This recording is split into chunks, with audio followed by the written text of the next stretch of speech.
போன மாசத்துல இருந்து நம்ம இந்தியாவில் நிறைய ஷாக்கிங்கான கேசஸ்லாம் கேட்டுட்டு இருக்கோம். கொல்கட்டா டாக்டர் கேஸ் நம்ம பார்த்தோம், அது இப்போ எங்கெங்கேயோ போயிட்டு இருக்கு. அதுக்கப்புறம் கிருஷ்ணகிரி என்சிசி கேஸ் பார்த்தோம். இந்த ஷாக்ல இருந்து வெளிவரத்துக்குள்ளேயே அடுத்தடுத்து பல சம்பவங்கள் நடந்திருக்கு. இதே மாதிரியான ஒரு மோசமான சம்பவம் தான் மகாராஷ்டிராவில் நடந்திருக்கு. அங்க எக்கச்சக்கமான பேர் வந்துட்டு போராட்டம் பண்ணியிருக்காங்க. சொல்ல போனா அங்க இருக்கக்கூடிய ரயில்வே ஸ்டேஷனையும் ஸ்டாப் பண்ணியிருக்காங்க, அங்க வரக்கூடிய ட்ரெயின் எல்லாத்தையுமே ஸ்டாப் பண்ணியிருக்காங்க. இந்த போராட்டம் சோசியல் மீடியாவில் பயங்கரமா பரவ ஆரம்பிச்சது. இந்த நியூஸ் வெளியில போயிட்டு இது இன்னும் பெரிய போராட்டமா மாறிடக்கூடாது அப்படிங்கிறதுனால அந்த ஒட்டுமொத்த ஊருக்குமே வந்து இன்டர்நெட் கனெக்ஷனையே ஸ்டாப் பண்ணி வச்சிருக்காங்க. இப்படிப்பட்ட ஒரு மோசமான கேஸை பத்தி தான் இன்னைக்கு நம்ம பார்க்க போறோம். அப்படி அங்க என்ன நடந்துச்சு? ஹலோ ஃப்ரெண்ட்ஸ், நான் உங்க Sami. Welcome to this part.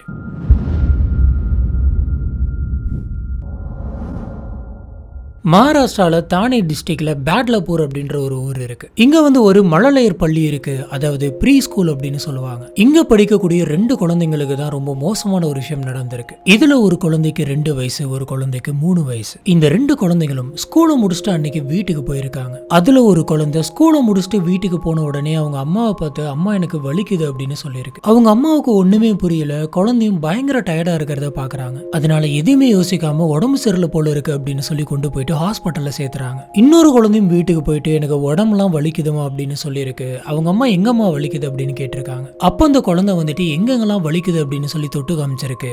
இதை பார்த்து அவங்க அம்மாவுக்கு பயங்கரமான ஷாக்கா இருந்தது. ஏன்னா அந்த குழந்தை தொட்டு காமிச்ச இடங்கள் எல்லாமே பேட் டச் அப்படின்னு சொல்லப்படக்கூடிய இடங்கள். இதுல பயங்கரமா கோவமானவங்களோட பேரண்ட்ஸ் வந்துட்டு உனக்கு என்னமா ஆச்சு அப்படின்னு கேட்கறாங்க. அதுக்கு அந்த குழந்தை வந்துட்டு அந்த அண்ணா என்னோட ட்ரெஸ் எல்லாம் கழட்டினாரு, இந்தந்த இடத்தெல்லாம் தொட்டாரு, இந்த மாதிரி பண்ணாரு அப்படின்னு சொல்லியிருக்கு. இதை கேட்ட அவங்க அப்பா அம்மாவுக்கு உச்சகட்ட கோவம் வந்து உடனடியாக போலீஸ் ஸ்டேஷன்ல போயிட்டு இந்த விஷயத்த சொல்லி கம்ப்ளைண்ட் பண்றாங்க. இந்த கம்ப்ளைண்ட் இவங்க பண்ணது ஆகஸ்ட் 16ஆம் தேதி பண்ணிட்டு அவங்க குழந்தை அவங்க கிட்ட சொன்ன எல்லா விஷயத்தையுமே இவங்க போலீஸ் கிட்ட சொல்லியிருக்காங்க. இப்படி பேரண்ட்ஸ் போயிட்டு போலீஸ் கிட்ட கம்ப்ளைண்ட் பண்ண உடனே இந்த விஷயத்துக்கெல்லாம் ஆக்ஷன் எடுத்திருக்கணும். ஆனா அப்ப போலீஸ் ஆபீசர்ஸ் உடனடியே இதுக்கு ஆக்ஷன் எடுக்கல. அவங்க 12 மணி நேரம் இந்த பேரண்ட்ஸை வெயிட் பண்ண வச்சிருக்காங்க. சொல்ல போனா அலைய வச்சிருக்காங்க அப்படின்னு சொல்றாங்க. 12 மணி நேரம் கழிச்சு தான் வந்து பாத்தீங்கன்னா இவங்க எஃப்ஐஆர் போட்டிருக்காங்க. இதுக்காக இப்படி 12 மணி நேரம் வெயிட் பண்ண வைக்கணும் அப்படின்னு சொல்லி அங்க இருக்கிறவங்க எல்லாருக்குமே சந்தேகம் வந்தது. ஏன்னா இந்த கேஸ் வந்துட்டு பயங்கர சென்சிட்டிவான ஒரு கேஸ். இந்த மாதிரி ஒரு விஷயம் வருது அப்படின்னு தெரிஞ்ச உடனே இவங்க உடனடியாக ஆக்ஷன் எடுத்திருக்கணும். இப்படிப்பட்ட இந்த மோசமான காரியத்தை பண்ண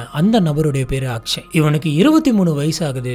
இவன் அந்த ஸ்கூலுடைய டீச்சர் கிடையாது. அக்ஷய் அந்த ஸ்கூல்ல வேலை பார்க்கக்கூடிய ஒரு கிளீனர் தான் அப்படின்னு சொல்றாங்க. அந்த ஸ்கூல்ல கிளீனிங் ஒர்க் பண்றது, கூட்டுறது, இதுதான் வந்து பாத்தீங்கன்னா இவனுடைய வேலை. சொல்ல போனா ஆகஸ்ட் 1ஆம் தேதி தான் இவன் அந்த ஸ்கூலுக்கு வேலைக்கே போயிருக்கான். அதுவும் கான்ட்ராக்ட் பேசிக்ஸ்ல இவன் வேலைக்கு சேர்ந்திருக்கான். இந்த அக்ஷய் குமார் வந்துட்டு எங்க வச்சு அந்த குழந்தைங்க கிட்ட தப்பா நடந்திருக்கான் அப்படின்னு பாத்தீங்கன்னா அந்த ஸ்கூலுடைய பாத்ரூம்ல ஆகஸ்ட் 13ஆம் தேதி காலையில 9 மணிக்கும் அன்னைக்கு மதியம் 12 மணிக்கும் பண்ணியிருக்கான். இதனால பாத்ரூம்ல அப்படின்னு பாத்தீங்கன்னா பாத்ரூம்குள்ள சிசிடிவி கேமரா இருக்காது. அதுவும் போக அங்க இருக்கக்கூடிய சின்ன குழந்தைங்க கிட்ட தப்பா நடந்துகிட்டோம் அப்படின்னு சொன்னா அந்த குழந்தைங்களுக்கு ஒண்ணுமே தெரியாது, அதுங்க வெளியில போயிட்டும் சொல்லாது அப்படிங்கிற மாதிரியான ஒரு ஈனத்தனமான எண்ணத்தினால இந்த மாதிரியான ஒரு காரியத்தை பண்ணியிருக்கான். இந்த ஸ்கூல்ல வந்து பாத்தீங்கன்னா ஒரு சில இடங்கள்ல மட்டும்தான் சிசிடிவி கேமராக்கள் பொருத்தப்பட்டிருக்கு. இப்போ கவர்மெண்ட் வந்துட்டு என்ன சொல்லியிருக்கு அப்படின்னு பாத்தீங்கன்னா ஸ்கூல், காலேஜஸ் எல்லா இடத்துலயுமே கேமரா வைங்கன்னு சொல்லியிருக்கு. அதுலயும் முக்கியமா இந்த மாதிரியான சின்ன குழந்தைங்க ஸ்கூல்ல கண்டிப்பா அவங்களோட சேஃப்டிக்காக எல்லாருமே கேமரா வச்சிருக்கணும் அப்படின்னு சொல்லுது. ஆனா அந்த ஸ்கூல்ல ரொம்பவே முக்கியமான இடத்துல,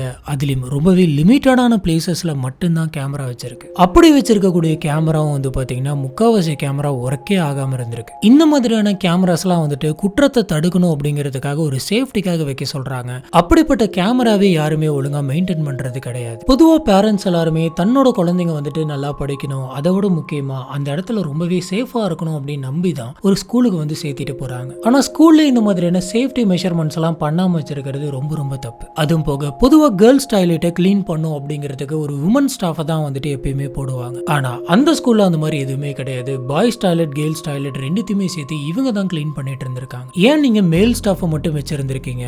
அங்க கேர்ள்ஸ் டாய்லெட் இருந்திருக்கு, பொண்ணுங்களும் படிச்சிட்டு இருக்கு. இப்படி இருக்கிறப்ப அந்த டாய்லெட்டை கிளீன் பண்றதுக்கு நீங்க விமன் ஸ்டாஃபை தானே போடணும் அப்படின்னு சொல்லி சுத்தி இருந்தவங்க எல்லாருமே கொஸ்டின் பண்ணியிருக்காங்க. ஏன்னா கேர்ள்ஸ் டாய்லெட் அப்படின்னு போட்டிருக்கிறதுனால பொண்ணுங்க எந்த நேரம் வேணாலும் உள்ள போகலாம். இப்படி உள்ள போறப்ப அந்த மேல் ஸ்டாஃப் இருந்தாலும் பிரச்சனை. அதே மாதிரி பொண்ணுங்க உள்ள இருக்க அந்த சமயத்துல மேல் ஸ்டாஃப் வந்துட்டு அவங்க பாட்டு கிளீன் பண்றேன் அப்படின்னு போறது கரெக்டான விஷயம் கிடையாது. இது அவங்களுடைய பிரைவசியை பாதிக்குது. இப்படி பாதிக்கப்பட்ட அந்த குழந்தைங்களோட பேரண்ட்ஸ் வந்துட்டு அந்த ஸ்கூல்ல படிக்கிற மற்ற குழந்தைங்களோட பேரண்ட்ஸ்க்கு கால் பண்ணி பேசியிருக்காங்க. இந்த மாதிரியான ஒரு இஷ்யூ வந்துட்டு எங்க குழந்தைங்களுக்கு குழந்தைங்களுக்கு நடந்திருக்கு, உங்க பொண்ணுங்க கிட்டயுமே கேளுங்க, இந்த மாதிரி எதனாச்சும் நடந்திருக்கா அப்படின்னு சொல்றாங்க. இதுக்கப்புறம் அந்த மத்த பேரண்ட்ஸ் எல்லாருமே அவங்களோட பொண்ணுங்க கிட்ட அவங்களோட குழந்தைங்க கிட்ட பேசியிருக்காங்க. அதுக்கப்புறம் என்ன நடந்துச்சு அப்படின்னு தெரியல. இந்த அக்ஷய் மேல எக்கச்சக்கமான பேரண்ட்ஸ் வந்துட்டு கம்ப்ளைண்ட் பண்ணியிருக்காங்க. இந்த மாதிரியான ஒரு சம்பவம் நடந்த அடுத்த கொஞ்ச நேரத்திலே அந்த ஸ்கூலுக்கு பேரண்ட்ஸ், பொதுமக்கள்னு நிறைய பேர் வந்திருக்காங்க. இவங்க எல்லாருமே போராட்டம் பண்ண ஆரம்பிச்சிருக்காங்க. அந்த போராட்டம் பெரிய லெவல்ல போக ஆரம்பிக்குது. இப்படி போராட்டத்துக்கு வந்த மக்கள் எல்லாருமே கையில ஒரு பெரிய இரும்பு கம்பியோட வந்திருக்காங்க. அங்க இருக்கக்கூடிய ஜன்னல், கதவு அப்படின்னு போட்டு மொத்த ஸ்கூலையுமே நொறுக்கி தள்ளி இருக்காங்க. இவங்க ஒரு கிளாஸை விடல, மொத்த ஸ்கூலையுமே வந்துட்டு தரமட்டமாக்கி இருக்காங்க. இந்த விஷயத்தை பார்த்த இந்த ஸ்கூல்ல இருந்த மத்த டீச்சர்ஸ் எல்லாருமே எங்க விட்டா நம்மளையும் அடிச்சிருவாங்களோ அப்படின்னு சொல்லி பயந்து அந்த ஸ்கூலை விட்டு ஓடிட்டாங்க. அந்த ஸ்கூல் நிர்வாகம், அந்த ஸ்கூலுடைய பிரின்சிபல், அப்புறம் அந்த 2 குழந்தைங்களோட டீச்சர்ஸையும் சஸ்பெண்ட் பண்றாங்க. இந்த போராட்டம் வந்து பாத்தீங்கன்னா போக போக பெரிய அளவுல வெடிக்குது. நாங்க எங்களோட குழந்தைங்களை ரொம்பவே ஆசையா எந்த ஒரு பிரச்சனையுமே அவங்கள நெருங்காத மாதிரி பார்த்து வளர்த்துக்கிட்டு இருக்கோம். அப்படிப்பட்ட குழந்தைங்க கிட்ட, அதுவும் வெறும் 2 வயசு 3 வயசு குழந்தைகிட்ட இந்த மாதிரி நடந்திருக்கான், இவனெல்லாம் சும்மாவே விடக்கூடாது அப்படின்னு சொல்லி போலீஸ் ஆபீசர்ஸ் கிட்ட எல்லா பேரண்ட்ஸுமே சொல்றாங்க. ஸ்கூல்ல மக்கள் எல்லாமே திரண்டு போராட்டம் பண்ணிட்டு இருந்தாங்க. அதே சமயத்துல அந்த ஊரோட ரயில்வே ஸ்டேஷன்ல கிட்டத்தட்ட 2000 பேருக்கு மேல போயிட்டு போராட்டம் பண்ணியிருக்காங்க. சொல்ல போனா அந்த ரயில்வே ஸ்டேஷன்ல இதுக்கு முன்னாடி இந்த மாதிரியான ஒரு கூட்டம் கூடுனதே இல்லை அப்படின்னு சொல்றாங்க. இந்த அளவுக்கு மக்கள் கூடுனதுனால அடுத்த 6 மணி நேரத்துக்கு அந்த ரயில்வே ஸ்டேஷனை நிறுத்தி வைக்கிறாங்க. எந்த ஒரு ட்ரெயினுமே அந்த ஸ்டேஷனுக்குள்ளாரையும் வர முடியல, அந்த ஸ்டேஷனை விட்டு வெளியும் போக முடியல, எல்லாத்தையுமே அப்படியே நிறுத்தி வச்சிருக்காங்க. இதனால ரயில்வே போக்குவரத்து வந்துட்டு பயங்கரமா பாதிக்கப்பட்டது. இந்த விஷயத்தை கேள்விப்பட்ட மகாராஷ்டிரா ஸ்டேட்டே வந்து பயங்கரமா கொந்தளிச்சது அப்படின்னே சொல்லலாம். இதுக்கு முன்னாடி கொல்கத்தா இஷ்யூ நடந்து அங்க நிறைய போராட்டங்கள் நடந்துட்டு இருக்கு. அதை தொடர்ந்து இந்த மாதிரி நடந்ததுனால இந்த விஷயமும் உடனே அங்க பயங்கரமா பரவ ஆரம்பிக்குது. இந்த போராட்டம் வந்துட்டு ரொம்ப நேரம் ஆகியுமே கொஞ்சம் கூட குறையற மாதிரியே இல்ல. அதனால 12 ட்ரெயினை வேற ஒரு இடத்துக்கு டைவர்ட் பண்ணி விடுறாங்க. அங்க வரக்கூடிய 30 லோக்கல் ட்ரெயினை கம்ப்ளீட்டா ஸ்டாப் பண்றாங்க. எங்க ட்ரெயின் வந்து இந்த ஸ்டேஷனுக்குள்ள வந்துருச்சு அப்படின்னு சொன்னா மொத்த ட்ரெயினுமே அடிச்சு நொறுக்கிடுவாங்களோ அப்படின்னு பயந்துகிட்டே எந்த ஒரு ட்ரெயினுமே அதுக்குள்ள வரவிடல. அந்த சமயம் ஸ்கூல், ரயில்வே ஸ்டேஷன் அப்படின்னு 2 இடத்துலயுமே மக்கள் கூடி நின்று போராட்டம் பண்ணிக்கிட்டே தான் இருந்தாங்க. அதனால கலவர கட்டுப்பாட்டு பிரிவுல இருந்து போலீஸ் ஆபீசர்ஸ் அந்த இடத்துக்கு போயிட்டு இறங்குறாங்க. வந்தவங்க அந்த போராட்டத்தை கைவிடுங்க அப்படின்னு சொல்லி எவ்வளவோ பேசி பாக்குறாங்க. ஆனா யாருமே அந்த இடத்த விட்டு கிளம்புறதா இல்ல. உடனே புகை கொண்டு வீசி இருக்காங்க. அப்பயுமே யாரும் அந்த இடத்த விட்டு வெளில போல. உடனே போலீஸ் ஆபீசர்ஸ் வந்துட்டு லத்தி சார்ஜ் பண்ணிருக்காங்க. அங்க இருக்கிறவங்க எல்லாருக்குமே சர மாதிரியா அடி விழுகுது. ஆனா அந்த கட்டத்திலேயே சில பேர் வந்துட்டு அடி வாங்கிட்டு அதே இடத்துல உட்கார்ந்து இருந்தாங்க. ஒருத்தன் பிஞ்சு குழந்தைங்களுக்கு இந்த மாதிரி மோசமான விஷயத்த பண்ணிருக்கான், அவனுக்கு தண்டனை கொடுங்க அப்படின்னு சொல்லி போராட்டம் பண்ணான். அவனை விட்டுட்டு மக்களாகி எங்களை வந்து அடிக்கிறீங்க அப்படின்னு சொல்லி அங்க இருந்தவங்க எல்லாருமே கத்தி இருக்காங்க. ஏன் இப்படி பண்றீங்க அப்படின்னு சொல்லி மக்கள் போலீஸ் கிட்ட கேட்டப்ப மத்த பொதுமக்களுக்கும் பொது சொத்துக்கும் எந்த விதமான சேதமும் வந்துடக்கூடாது, அதுக்காக தான் நாங்க இதெல்லாம் பண்றோம் அப்படின்னு சொல்லியிருக்காங்க. ஒரு பக்கம் போலீஸ் ஆபீசர்ஸ் எல்லாருமே லத்தி சார்ஜ் பண்ணிட்டு இருக்க, இன்னொரு பக்கம் பொதுமக்கள் பாட்டிலு, கட்டுன்னு கையில கிடைக்கிற எல்லாத்தையுமே எடுத்து போலீஸ் ஆபீசர்ஸ் மேல வீசிக்கிட்டு இருந்தாங்க. இப்படி போக போக ஒரு கட்டத்துல இந்த போராட்டம் வந்துட்டு கலவரமா மாறுது. இந்த கலவரம் வந்துட்டு பெருசாகுது. இந்த கலவரத்தை கட்டுப்படுத்துறதுக்காக சில அரசியல்வாதிகள் உள்ள வந்திருக்காங்க. ஆனா மக்கள் வந்துட்டு ரொம்ப ஆக்ரோஷமா இருந்ததுனால அவங்களுக்கும் அடி விழுந்துருமோ அப்படின்னு சொல்லி பயந்துட்டு அவங்களும் அந்த இடத்தை விட்டு கிளம்பிட்டாங்க. மகாராஷ்டிரா கவர்மெண்டே வந்து அந்த பேட்லாப்பூர் போலீஸ் ஸ்டேஷன்ல ஏன் எஃப்ஐஆர் இவ்வளவு லேட்டா போட்டீங்க, இதனால 12 மணி நேரம் வெயிட் பண்ணீங்க அப்படின்னு சொல்லி கேட்டிருக்காங்க. ஒரு தப்பு நடந்திருக்கு, அதுவும் ஒரு குழந்தைக்கு நடந்திருக்கு,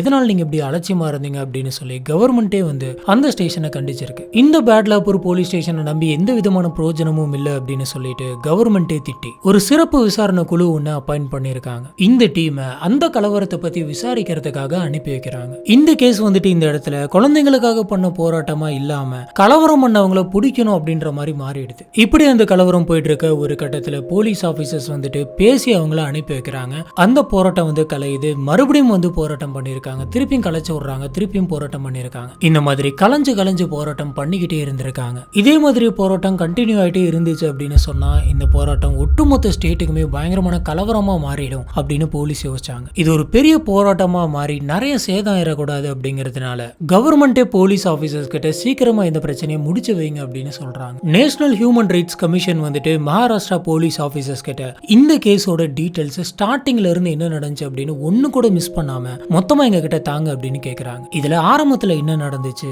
அந்த கேஸோட ஸ்டார்டிங்ல என்ன கம்ப்ளைண்ட் பண்ணிருக்காங்க, யார் யாரெல்லாம் விசாரிச்சிருக்காங்க அப்படின்னு கடைசி வரைக்கும் ஒண்ணு விடாம எங்களுக்கு தெரியணும் அப்படின்னு சொல்றாங்க. Nation commission for protection of children's ரைட்ல இருந்து நீங்க இதுவரைக்கும் என்ன பண்ணிட்டு இருக்கீங்க, போலீஸ் நீங்க விசாரிங்க, விசாரிக்காம போங்க, ஆனா நாங்க தனியா இந்த கேஸ ஆரம்பத்துல இருந்து விசாரிக்க போறோம் அப்படின்னு சொல்றாங்க. இதுக்காக இவங்க ஒரு டீமை ஃபார்ம் பண்ணி அனுப்பி வைக்க போறதாம் சொல்லி இருந்தாங்க. நார்மலா ஒரு போராட்டம் வந்துட்டு சின்னதா ஆரம்பிக்கும். அதுக்கப்புறம் அந்த போராட்டத்தை சுத்தி எக்கச்சக்கமான வதந்திகள் வந்துட்டு பரவ ஆரம்பிக்கும். இது எல்லாமே சோசியல் மீடியாவில் பரவும், இது எல்லாத்துக்குமே போகும். இதனால அது ஒரு பெரிய அளவா மாறி அந்த ஸ்டேட்ல இருக்கிற பல பேர் வந்துட்டு பல இடங்கள்ல போராட்டம் பண்ண ஆரம்பிப்பாங்க. இது எல்லாத்துக்குமே ஒரு முக்கியமான காரணம் என்ன அப்படின்னு பாத்தீங்கன்னா சோசியல் மீடியா தான் அப்படின்னு போலீஸ் சொல்றாங்க. இதனால அந்த சோசியல் மீடியாவை ஸ்டாப் பண்ணும் அப்படிங்கிறதுக்காக அந்த பேட்லாப்பூர் ஊர்ல ஒட்டுமொத்த இன்டர்நெட் கனெக்ஷனுமே வந்துட்டு ஸ்டாப் பண்ணி வைக்கிறாங்க. இதுக்கடையில போலீஸ் ஆபீசர்ஸ் வந்துட்டு அந்த ஸ்கூலை ரொம்ப மோசமா டேமேஜ் பண்ணிருக்காங்க அப்படின்னு சொல்லி சில பேருக்கு அரெஸ்ட் பண்ணி கூட்டு போறாங்க. இந்த கேஸ் வந்துட்டு மகாராஷ்டிராவில் மட்டும் இல்ல, கடைசி ஒரு மாசமா எக்கச்சக்கமான கேசஸ் இதே மாதிரி பதிவாயிருக்கு.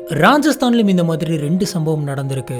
ஒன்னு 3 வயசு சின்ன குழந்தைய கடத்தி அந்த பொண்ணு கிட்ட தப்பா நடந்திருக்காங்க. இன்னொன்னு 63 வயசான ஒருத்தங்க கிட்ட பாலியல் தொந்தரவு கொடுத்திருக்காங்க. இந்த நியூஸஸ் எல்லாம் நம்ம ஏன் இங்க போடுறோம் அப்படின்னு பாத்தீங்கன்னா, ஒரு சின்ன குழந்தையிலிருந்து வயசானவங்க வரைக்குமே எல்லாருக்குமே இந்த மாதிரியான பிரச்சனைகள் நடந்துகிட்டே இருக்கு. இந்த மாதிரியான விஷயங்கள்லாம் ஒட்டுமொத்தமா நடக்குது. கொல்கட்டா கேஸ், இந்த மகாராஷ்டிரா கேஸ், இது எல்லாத்தையுமே பார்த்ததுக்கு அப்புறமா கோவை மாவட்டத்தை சேர்ந்த குழந்தைகள் நல பாதுகாப்பு மையத்தில் இருக்கக்கூடிய அதிகாரிங்க எல்லாமே அந்த ஸ்கூல்ல இருக்கக்கூடிய சின்ன குழந்தைங்களுக்கெல்லாம் குட் டச் பத்தி, பேட் டச் பத்தி, சைல்டு மேரேஜை பத்தி இந்த மாதிரி நிறைய விஷயங்களை சொல்லி விழிப்புணர்வு கொடுக்கறாங்க. சொல்ல போனா இந்த மாதிரியான விழிப்புணர்வு வந்துட்டு நாடு முழுக்க எக்கச்சக்கமான இடங்கள்ல கொடுத்துட்டு தான் இருக்காங்க. ஆனா அப்படி இருந்தும் இன்னும் எல்லா இடத்துக்குமே கரெக்டா அது போயிட்டு சேர கிடையாது. இதனாலதான் மகாராஷ்டிராவில் அந்த 2 குழந்தைங்களுக்கு என்ன நடந்துச்சு அப்படின்னு சொல்ல தெரியும். சொல்ல போனா அங்க என்ன நடந்துச்சு அப்படிங்கறத சொல்ற அளவுக்கு அந்த குழந்தைங்களுக்கு வயசும் இல்லை. இப்படி அந்த ஸ்கூல்ல நடந்த விழிப்புணர்வு கிளாஸஸ்ல அங்க இருக்கிறவங்க அங்க இருக்கக்கூடிய அந்த பொண்ணுங்களை பார்த்து, உங்களுக்கு இந்த மாதிரி எதனாச்சும் ஒரு சம்பவம் நடந்திருக்கா, இந்த மாதிரியான பேட் டச் வந்துட்டு உங்களுக்கு நடந்திருக்கா அப்படின்னு கேக்குறாங்க. இப்படி கேட்டப்ப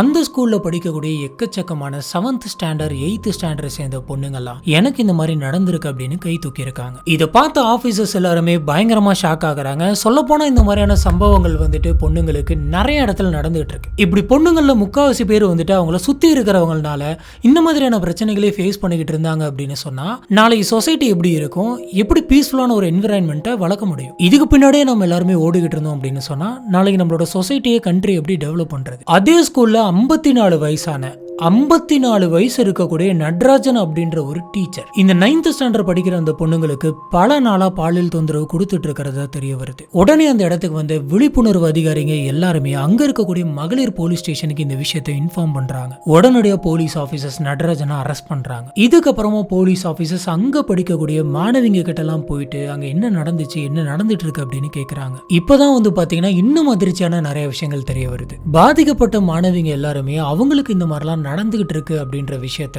அவங்களுடைய லேடி டீச்சர் கிட்ட போயிட்டு சொல்லியிருக்காங்க. அந்த டீச்சர் இந்த விஷயத்த பிரின்சிபால் கிட்ட போயிட்டு சொல்லியிருக்காங்க. அந்த பிரின்சிபாலும் ஒரு லேடி பிரின்சிபால் தான். இந்த விஷயம் இவங்கள மட்டும் இல்லாம கூட இருந்த இன்னொரு லேடி டீச்சருக்கும் தெரியும். அங்க இருக்கக்கூடிய பிரின்சிபாலும் அந்த டீச்சரும் அந்த பொண்ணுங்களெல்லாம் கூப்பிட்டு உங்களுக்கு என்ன நடந்துச்சு அப்படின்னு கேட்கறாங்க. மொத்தமா என்ன நடந்துச்சுன்னு எல்லாத்தையுமே விசாரிச்சிருக்காங்க. ஆனா எந்த விதமான ஆக்ஷனுமே எடுக்கல. சொல்ல போனா இவங்க கிட்ட தொந்தரவு கொடுத்த அந்த நபர் வந்துட்டு எந்த மாதிரியான ஒரு தப்பு பண்ணானோ அதோட இந்த தப்பு தான் வந்து பாத்தீங்கன்னா ரொம்ப பயங்கரமான தப்பா இருக்கு. அந்த ஸ்கூல்ல இருக்கக்கூடிய பொண்ணுங்களுக்கு இந்த மாதிரியான ஒரு மோசமான விஷயம் நடந்துட்டு இருக்கு. அது அவங்களோட வாழ்க்கையை எந்த அளவுக்கு பாதிக்கும் அப்படின்ற விஷயம் தெரிஞ்சும் லேடி டீச்சர்ஸ் யாருமே வந்துட்டு ஆக்ஷன் எடுக்கல அப்படின்றது ரொம்பவே பயங்கரமா இருக்கு. இந்த மாதிரியான மோசமான விஷயங்கள்லாம் யாருக்குமே தெரியாம மூடி இப்படியே மறைச்சு வச்சு யாரை காப்பாத்துறீங்க? இந்த மாதிரியான அயோக்கியனையா ரொம்ப நல்லா இருக்கும் சொசைட்டி. இதே மாதிரியே பண்ணிக்கிட்டே இருப்பானுங்க. இன்னொரு பக்கம் போராட்டம் பண்ணிட்டே இருப்பாங்க. நிறைய பேர் ஏன் இந்த மாதிரி பண்றீங்க, என்ன தப்பு நடந்தது, கரெக்டான தண்டனை கொடுங்க அப்படின்னு சொல்லி கத்திக்கிட்டே இருப்பாங்க. இதுல என்ன யூஸ்னு தான் தெரியல. சொல்லப்போனா இந்த டீச்சர் வந்துட்டு இல்ல எனக்கு டீச்சர்னு கூட சொல்ல தோணல அந்த மாதிரி இருக்கு. சொல்ல போனா அந்த ஆள் வந்துட்டு இப்ப மட்டும் கிடையாது, இதுக்கு முன்னாடியே ஒரு மாணவி கிட்ட தவறா நடந்துக்க முயற்சி பண்ணியிருக்கான். அந்த மாணவியை தொந்தரவும் பண்ணியிருக்கான். ஆனா அப்பயே அவனை வந்துட்டு எந்த விதமான ஆக்ஷனும் எடுக்கல. சரி யார் நம்மள என்ன பண்ணிட்டாங்க அப்படின்னு சொல்லி அடுத்தடுத்த அட்டெம்ப்ட்களை பண்ணியிருக்கான் போல. ஃபர்ஸ்ட் டைம் இந்த மாதிரியான ஒரு சம்பவம் நடந்திருந்தப்பே கடுமையான ஒரு தண்டனையை கொடுத்திருந்தா அடுத்து யார் பக்கத்திலையும் போறதுக்குமே யோசிச்சிருப்போம். இதுக்காக நம்ம இந்த மாதிரியான கேசஸ்லாம் அடிக்கடி எடுத்து போடுறோம் அப்படின்னு பாத்தீங்கன்னா இந்த மாதிரியான விஷயங்கள்லாம் நம்மளை சுத்தி நடந்துகிட்டு இருக்கு. இந்த கேசஸ்ல இருந்து நம்ம எடுத்துக்க வேண்டிய விஷயங்களும் வந்துட்டு பாத்தீங்கன்னா நிறைய இருக்கு. எல்லா ஸ்கூல்லையுமே, காலேஜ்லயுமே, ஏன் பொது இடம் எல்லாத்துலயுமே வந்துட்டு சிசிடிவி கேமரா வைக்கணும். அதுவும் அந்த சிசிடிவி கேமரா வந்துட்டு ப்ராப்பரா இருக்கா, ஃபுட்டேஜஸ் எல்லாம் கரெக்டா வந்துட்டு இருக்கா அப்படின்றத எல்லா டைமே செக் பண்ணி வச்சிருக்க வேண்டியது அவசியம். ஏன்னா இந்த மாதிரியான கேமராஸ் எல்லாம் இங்க இருக்கிறது மூலமா எக்கச்சக்கமான குற்றங்கள் வந்துட்டு கம்மியாயிட்டு இருக்கு. அடுத்தது இந்த மாதிரி ஒரு ஸ்டூடெண்ட் வந்துட்டு எனக்கு இந்த மாதிரி பிரச்சனை நடந்துட்டு இருக்கு அப்படின்னு சொல்லி ஒரு டீச்சர் கிட்ட சொன்னா தயவு செஞ்சு அதுக்கு கரெக்டான ஆக்ஷன் வந்துட்டு எடுங்க. பேரண்ட்ஸ் வந்துட்டு எப்பயுமே அவங்களோட பிள்ளைங்க குழந்தைங்க கிட்ட ரொம்பவே ஃப்ரெண்ட்லியா இருக்கணும். தினம் தினம் உங்களோட ஸ்கூல் காலேஜஸ்ல என்ன நடந்துட்டு இருக்கு, எந்த மாதிரியான சம்பவம் போய்கிட்டு இருக்கு அப்படின்ற எல்லாத்தையுமே டிஸ்கஸ் பண்ணுங்க. அவங்களுக்கு எதனாச்சும் ஒரு பிரச்சனை நடந்துச்சு அப்படின்னு சொன்னா அதை ஓப்பனா உங்ககிட்ட வந்து சொல்ற அளவுக்கு நீங்க வச்சிருக்கணும். எப்படி கோயம்புத்தூர்ல இருக்கக்கூடிய அந்த ஸ்கூலுக்கு போயிட்டு விழிப்புணர்வு பண்ணாங்களோ அதே மாதிரி எல்லா ஸ்கூல்லையுமே போயிட்டு நிறைய விழிப்புணர்வு இது சம்பந்தப்பட்டு பண்ணணும். இந்த குட் டச் பேட் டச்சை பத்தி ஸ்கூல்ல படிக்கக்கூடிய எல்லாருமே தெரிஞ்சு வச்சிருந்திருக்கணும். இது எல்லாத்தையுமே கரெக்டா மானிட்டர் பண்ணணும். அங்க படிக்கக்கூடிய ஸ்டூடெண்ட்ஸ் வந்துட்டு எந்த மாதிரி மனநிலையில இருக்காங்க, எந்த மாதிரியான தப்புகளை பண்றாங்க அப்படின்றத தெரிஞ்சுக்கிட்டு அவங்களுக்கு ஏத்த மாதிரி அவங்க கிட்ட டிஸ்கஸ் பண்ணி அதை ரெக்டிஃபை பண்ணணும். முடிஞ்ச அவங்களோட ஸ்கூல்ல சைக்காலஜிக்கல் கிளாஸஸ் கூட நீங்க நடத்தலாம். இது அடுத்த ஜெனரேஷன்ல குற்றம் நடக்காம இருக்கிறதுக்கு ஹெல்ப்ஃபுல்லா இருக்கும். நீங்க போன மாசம் நடந்த அந்த கேசஸ்லாம் வந்துட்டு ஒரு சின்ன சாம்பிளா எடுத்துக்காங்க. கொல்கட்டால ஒரு டாக்டர் வந்துட்டு நைட் ஷிஃப்ட்ல ஒர்க் பண்ணிட்டு இருந்திருக்காங்க. அவங்களுக்கு ஒரு மோசமான சம்பவம் நடந்துச்சு. இதனால நைட் ஷிஃப்ட்ல ஒர்க் பண்றதுக்கே பயமா இருக்கு அப்படின்னு சொல்லி நிறைய பேர் பேசிட்டு இருந்தாங்க. அடுத்தது கிருஷ்ணகிரியில் நடந்த NCC கேம்ப் கேஸை வச்சு பாக்குறப்ப இந்த பொண்ணுங்களை இன்னொரு இடத்துக்கு கூட்டு போயிட்டு அங்க ஸ்டே பண்ணி வச்சதுனாலதான் நைட் இந்த மாதிரியான தப்புகள்லாம் நடந்திருக்கு அப்படின்னு சொல்லி நிறைய பேர் கேம்ப் அனுப்பலாமா வேணாமா அப்படின்னு சொல்லி பயந்துகிட்டு இருந்தாங்க. இப்ப இந்த கேஸை பாக்குறப்ப இது வந்துட்டு நைட் டியூட்டியும் கிடையாது, NCC கேம்பும் கிடையாது, அவங்க வெளியே போகவும் கிடையாது, ஸ்கூலுக்குள்ளே அவங்களுக்கு இந்த மாதிரி நடந்திருக்கு. அப்ப என்னதான் பண்ணலாம்? அப்ப என்ன பண்ணாலும் எப்படி இருந்தாலும் இந்த மாதிரி தப்பு அப்படிங்கிறது நடந்துகிட்டு தான் இருக்கு. இதுதான் இந்த கேசஸ் மூலியமா நான் சொல்லலாம் அப்படின்னு நினைச்சேன். இந்த விஷயத்தை பத்தி எல்லாம் பேசணும் அப்படிங்கிறதுக்காக தான் இந்த கேஸை வந்துட்டு மெயினா நான் எடுத்தேன். இந்த மாதிரி கேஸை பத்தி, இந்த மாதிரி நடக்கக்கூடிய இந்த சம்பவங்களை பத்தி உங்களுக்கு என்ன தோணுது அப்படிங்கறத கீழே இருக்கக்கூடிய கமெண்ட் பாக்ஸ்ல மறக்காம ஸ்பாட் பண்ணுங்க. நம்ம கமெண்ட் செக்ஷன்ல வச்சு இதை பத்தி டிஸ்கஸ் பண்ணுவோம்.